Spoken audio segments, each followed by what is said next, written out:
Уже совсем скоро на канале Домашний вы сможете посмотреть мини-сериал под названием «Платье цвета моря».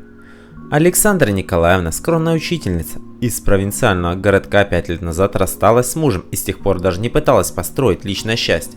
Ее жизнь теперь составляли проблемы дочери и помощь ей по хозяйству. Вот и сейчас героиня приехала на море, чтобы накрутить консервов из дешевых овощей и отдохнуть с внуком.